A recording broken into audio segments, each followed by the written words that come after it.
This is happiness, to be everything at once. Be unblinded, be unlearned, be unbridled and unburned.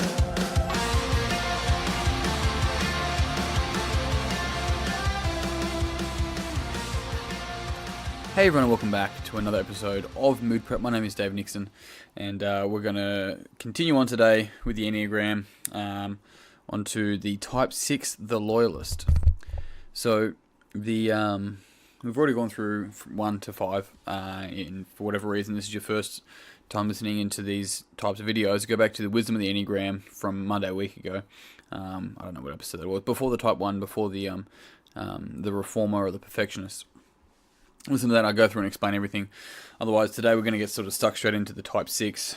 So, the Type 6 is famously known, out of all of the types, as actually the most anxious. Now, the interesting thing around anxiousness is that we often associate, as a society, with anxiousness being a negative trait. Excuse me. And so we go, people hate anxiety, it controls them, things give people anxiety, all that sort of stuff. Now, the key thing here about anxiousness is that it occurs in us, and it often is a response about the meaning structures that we've created about particular things. And anxiety is often anxiousness about our anxiousness, which is a meta state. And so the interesting thing around here is that anxiousness actually has this potential to point towards our potential. We wouldn't get anxious about things that could never potentially happen. And so when there's things that of course could go bad, and Type 6s, the Loyalists are really good at worst case scenario thinking, hence why they get anxious, hence why they then try to make sure one of the things they do is build plans to basically not avoid, but to not have to go through that anxiousness. So sometimes someone, let's say for example, a Type 6 to Loyalist, they might get anxious about something, and so then they create about the future, by the way, and so they'll create a plan about making sure that they can overcome all the worst case scenario situations. Think about traveling. So traveling, I've got a plan and an itinerary and a stop off on all the places I'm going to go when I travel, but I'm anxious about the troubles that I might come across with finding accommodation or whatever, and so I'm going to plan all that, and my planning actually often keeps my anxiousness at bay, even though nothing's actually happened, right? It's just like this this way that I can learn to deal with my anxiousness. Now, each type has the ability to get anxious. It's just that the 6s do it in a way of attempting to plan around the future. 7s, which I'll go through tomorrow, they often distract themselves, which is a completely different thing. Whereas all the other ones, they experience anxiousness as well. It's within all of us. However, the 6s are the most anxious. And interesting enough, they're actually still connected to the protective figure. So out of the caretakers, they often still haven't broken the relationship with, when I say broken, I'll explain that in just a moment, but broken the relationship with a protective figure. And so what ends up happening is that they don't feel fully protected unless they're around that protective figure or someone they see that protective figure to be.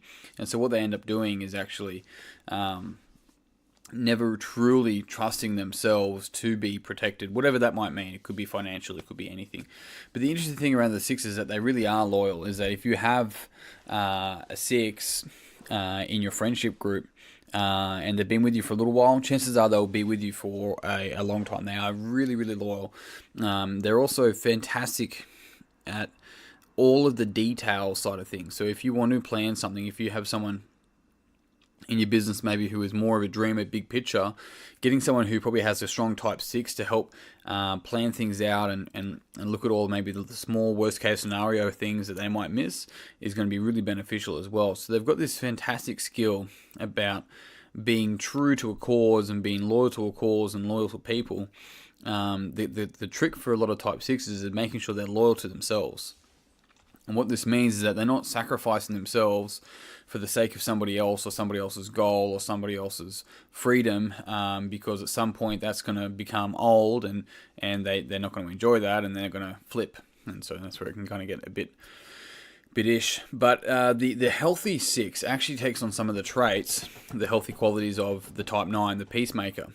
And so in doing so, what they end up doing is making sure that they can actually realize that when they keep peace inside, they're able to keep peace with everyone outside, and they build this strength to be able to speak to people straight with compassion and fairness, but also firmness about what's really important to them. And they have this really beautiful open dialogue conversations where they're not hiding anything. And what they're doing there is really opening up these conversations to make sure that their relationships, whether it be at work or at home or with the family, anywhere, has this open dialogue that's completely void of hiding anything, and they're not just sitting back hoping that the best things are going to happen and that they're going to be okay. They're actually proactive, moving forward and getting out of their head and more into their body, and being more connected to, or grounded would be the word to think to use. And in doing so, they're actually able to once again keep the peace and be this sort of like voice of reason, while having this like impeccable ability to get things done, and plan things and see things through. So these people are often good project managers. They're often good at sort of what's that called when you go see a person for flights? What's that person called? A travel agent. My partner's right next to me. A travel agent. You can tell I'm not a 6. Am I? No, I'm not. And so these types of people are able to actually go through and be really good at sort of measuring things and making sure things are going to match up and that all that sort of stuff works. Whereas maybe if you get someone like a type 7, they might start missing a lot of those details, and they would be more focused on how exciting the trip's going to be. So yeah, don't get a type 7 flight agent, travel agent. What you'll be doing most of the work yourself. Funny. But when the 6 is under stress, they'll take on some of the traits of the 3. Now, the interesting thing around this is that they start to actually more act, not necessarily act out, but they become a little bit more harder to read. They start to really care about what other people are thinking of them. They put on this false bravado of that they're okay and they're fine and you don't have to worry about them. Whereas deep down, they're starting to really fret and really stress. And so they often do this until it boils over, and then they end up, once again, moving forward back into the 6 and planning everything to try and make everything okay again. But in that space of stress, in that unhealthy, the disintegration for the 6, they take on the real average traits of the 3, which is, I wouldn't call it manipulation per se, but what they're doing is really sort of putting a gap between themselves, their true self, and isolating themselves a little bit, even though they might still be somewhat extroverted. And so the interesting thing around this is that there actually is 2 types of 6s, and there's a counterphobic and a phobic 6. So as I talk through all these sort of traits of the 6, some people that are a 6 can kind of relate, and some people can't. I've had people before which look like 2 different types, 2 totally different types. However, they're both 6s. One's just counterphobic, one's phobic. And what counterphobic means is that they're actually more inclined to move towards what they fear, whereas a phobic is more inclined to make sure they can plan around avoiding what they fear. And so it's one's moving through it, one's moving away from it, and one's a little bit more social, one's a little bit less social. Interesting enough. And I'd say one of them would have more of what's called a 7 wing. So one of the things I haven't talked too much about this is that each type often leans into a wing on either side. So you would have, say you have a 3, the achiever, with a 2 wing, the helper, would look and act different to a 3 with a 4 wing, the individualist. And the way they would act different is that the 3 with the 2 wing is more inclined to be outwardly expressed. They're more inclined to want to help people. They want to be able to achieve things and also help people along the way.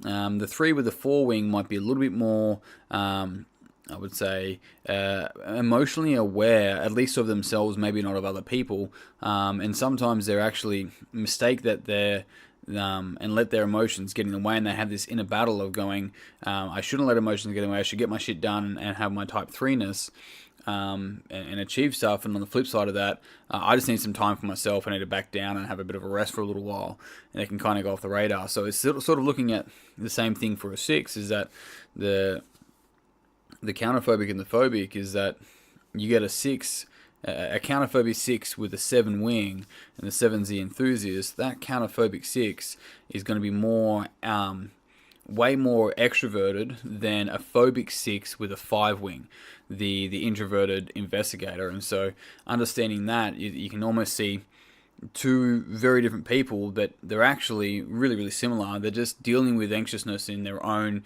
unique way. One more extroverted, one more introverted. So there's your type 6, the loyalist team. I hope you got something out of this, and if you know a type 6, then it would mean the world to me if you pass this on to them and they get some benefit out of this as well. If you haven't already, make sure you jump on Facebook, search Mood Prep Online, join the group in there. I've put the Enneagram Rahidi test in there for you to do if you haven't done it already. Otherwise, you guys know the drill. Until next time, peace and pizza. Kick today in the dick. Slay the dragon. I'll see you soon. To be everything at once, be unblinded, be unlearned, be unbridled and unburned.